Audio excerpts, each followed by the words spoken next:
Hello everybody, Dr. Anjali Agarwal, consultant physiotherapist and lifestyle consultant. Today I bring to you very beautiful way to get up and sit down without feeling giddy to help you with your post-COVID rehab.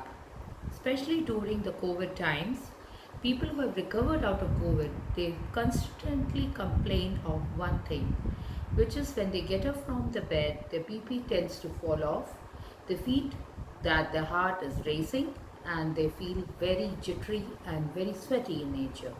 They want to lie down all of a sudden because their head starts to reel. These are all phenomena which we call as POTS or postural orthostatic hypotension. This is also one of the phenomena which happens for dysautonomia. Now, what is dysautonomia? Dysautonomia is something which myself have been very much involved with all my patients who suffer from Ehlers-Danlos syndrome, and that is a major part of the disease condition which my patients with EDS suffer from. So since I represent the EDS Society of UK in India, and I treat a lot of patients with EDS, which is a congenital collagen connective tissue disorder. So looking at my way of how COVID is presenting as, or what it is doing to the body, is maybe it is affecting the autonomic nervous system of the body, and it could be it is also affecting our connective tissue, as a result of which it is almost mimicking similar symptoms of Ehlers-Danlos syndrome, which involves something called as POTS, where a person stands up all of a sudden and starts to feel giddy and dizzy, feels like the head is reeling.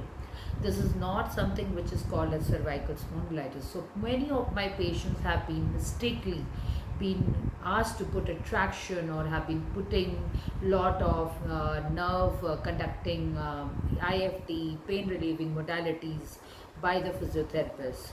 A vertigo which is coming from the neck, and the vertigo or the dizziness which is coming because of the post-COVID symptom, it's quite different. It has to be managed the way it has to be managed. So many of the physios have to understand that the ground rule for treating any patient during the COVID era is that don't just try to give traction to everybody, try to give electrical modalities to everybody. These three modalities have never been used so very often in the UK. We believe in manual therapies, we believe in more holistic ways to correct a problem for an individual. Post COVID, you have to understand the body has undergone a lot of autonomic nervous system attack. So you got to not just kind of put things like dry needling and taping all the time, because change your mode of treatment, change the modality of treatment. So listen to the patient, listen to the patient's symptoms, listen to the patient's how the body is reacting, and that's how one has to treat a patient. Just not go on to the old school thought of giving modalities and plugging patients to machines. We know that a person of COVID has a high risk of stroke, has a high risk of MI or myocardial infarction. When you know all this, we know that for all these patients, we definitely don't give them electrical stimulation. So why on earth are you forcing the patients to only depend on electrical modalities in the time of COVID? There could be somebody with asymptomatic COVID. So do not only engage your patients on electrical modality. That is a total no-no in the time of COVID. Please advance your way of working, advance your way of knowledge. Nothing is also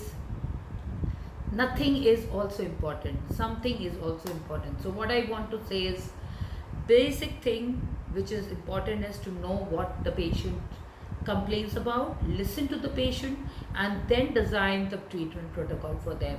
Don't just make them sit down and put a traction on them. Like, you know how COVID would affect anybody, and when you know that, you really need to be very cautious. You will not be giving traction to a person who has high risk of stroke or has high risk of MI.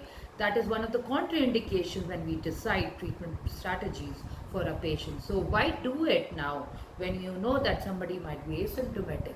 you might be asking the patient to go for an RT-PCR to understand whether he has COVID or not. So thank you everyone. This is Dr. Anjali.